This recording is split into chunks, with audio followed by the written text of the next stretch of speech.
16 ವರ್ಷದೊಳಗಿನ ಮಕ್ಕಳಿಗೆ mobile ban. CM ಹೊಸ ಪ್ಲಾನ್. ವಿವಿ ಕುಲಪತಿಗಳಿಂದ ಗ್ರೀನ್ ಸಿಗ್ನಲ್.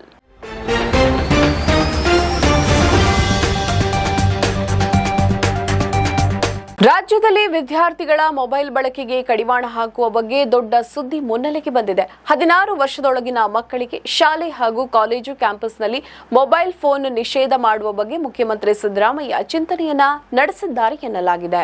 ಸರ್ಕಾರಿ ವಿಶ್ವವಿದ್ಯಾಲಯಗಳ ಕುಲಪತಿಗಳ ಪ್ರಗತಿ ಪರಿಶೀಲನಾ ಸಭೆಯಲ್ಲಿ ಈ ವಿಷಯ ಪ್ರಸ್ತಾಪವಾಗಿದೆ. ಸೋಷಿಯಲ್ ಮೀಡಿಯಾ ಹಾಗೂ ಮಾದಕ ವಸ್ತುಗಳ ವ್ಯಸನ ಹೆಚ್ಚುತ್ತಿರುವ ಹಿನ್ನೆಲೆಯಲ್ಲಿ ಸರ್ಕಾರ ಕಠಿಣ ಕ್ರಮಕ್ಕೆ ಮುಂದಾಗಬಹುದೆಂದು ಸುಳಿವು ಕೂಡ ದೊರೆತಿದೆ. ಇತ್ತೀಚೆಗೆ ವಿದ್ಯಾರ್ಥಿಗಳಲ್ಲಿ ಸೋಷಿಯಲ್ ಮೀಡಿಯಾ ಗೀಳು ಹೆಚ್ಚಾಗಿದೆ. ದಿನದ ಹಲವಾರು ಗಂಟೆಗಳು ಫೋನ್ನಲ್ಲಿ ಕಳೆಯುವುದರೊಂದಿಗೆ ಸಮಯ ಕಡಿಮೆಯಾಗ್ತಾ ಇದೆ. ಕೆಲವರು ಗೇಮಿಂಗ್, ರೀಲ್ಸ್ ಹಾಗೂ ಚಾಟ್ಗಳಲ್ಲಿ ತಲ್ಲೀನರಾಗಿರ್ತಾರೆ. ಇದರಿಂದ ಮಾನಸಿಕ ಒತ್ತಡ, ನಿದ್ರೆ ಕೊರತೆ ಹಾಗೂ ಅಂಕಗಳಲ್ಲಿ ಕುಸಿತ ಕಾಣಿಸ್ತಾ ಇದೆ. ಈ ಕಾರಣದಿಂದ ಮೊಬೈಲ್ ಬ್ಯಾನ್ ಮಾಡುವುದಕ್ಕೆ ಸರ್ಕಾರ ಮುಂದಾಗಿದೆ. ಇಂದಿನ ದಿನಗಳಲ್ಲಿ ಯುವಕರು ಡ್ರಗ್ಸ್ಗೆ ಕೂಡ ಬಲಿಯಾಗ್ತಾ ಇದ್ದಾರೆ. ಸೋಷಿಯಲ್ ಮೀಡಿಯಾದ ಅತಿಯಾದ ಬಳಕೆ ಕೂಡ ಅವರಿಗೆ ಹಾನಿ ಮಾಡ್ತಾ ಇದೆ. ಹೀಗಾಗಿ 16 ವರ್ಷದ ಒಳಗಿನ ವಿದ್ಯಾರ್ಥಿಗಳಿಗೆ ಮೊಬೈಲ್ ಬ್ಯಾನ್ ಮಾಡುವ ಬಗ್ಗೆ ಯೋಚನೆ ಇದೆ. ಈ ಬಗ್ಗೆ ಸಲಹೆ ನೀಡಿ ಅಂತ ಕುಲಪತಿಗಳಿಂದ ಅಭಿಪ್ರಾಯವನ್ನ ಮುಖ್ಯಮಂತ್ರಿಗಳು ಕೇಳಿದ್ದಾರೆ. ಕೆಲವು ದೇಶಗಳಲ್ಲಿ ಶಾಲಾ ಮಕ್ಕಳಿಗೆ ಮೊಬೈಲ್ ನಿಷೇಧಿಸಲಾಗಿದೆ. ಉದಾಹರಣೆಗೆ ಆಸ್ಟ್ರೇಲಿಯಾದಲ್ಲಿ ಶಾಲಾ ಸಮಯದಲ್ಲಿ ಫೋನ್ ಬಳಕೆಗೆ ನಿಯಂತ್ರಣ ಹೇರಲಾಗಿದೆ. ಅದೇ ರೀತಿಯಲ್ಲಿ ರಾಜ್ಯದಲ್ಲಿಯೂ ಕ್ರಮ ಜಾರಿಯಾಗುತ್ತದೆಯೇ ಎಂಬ ಕುತೂಹಲ ಕೂಡ ಮೂಡಿದೆ. ಸರ್ಕಾರದ ಯೋಜನೆ ಪ್ರಕಾರ ಇದು ಎಲ್ಲರಿಗೂ ಅನ್ವಯಿಸುವ ನಿಯಮ ಅಲ್ಲ.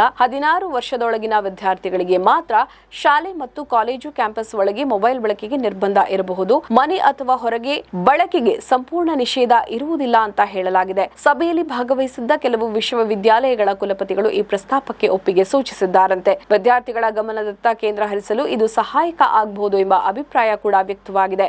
ಆದರೆ ತುರ್ತು ಪರಿಸ್ಥಿತಿಯಲ್ಲಿ ಪೋಷಕರ ಸಂಪರ್ಕ ಹೇಗೆ, ಆನ್ಲೈನ್ ಕಲಿಕೆಯ ಅವಶ್ಯಕತೆ ಏನು ಎಂಬ ಪ್ರಶ್ನೆಗಳು ಕೂಡ ಎದುರಾಗ್ತಾ ಇವೆ. ಇದು ಇನ್ನು ಚರ್ಚಾ ಹಂತದಲ್ಲಿದೆ. ತಕ್ಷಣವೇ ನಿಯಮ ಜಾರಿಯಾಗುವುದಿಲ್ಲ.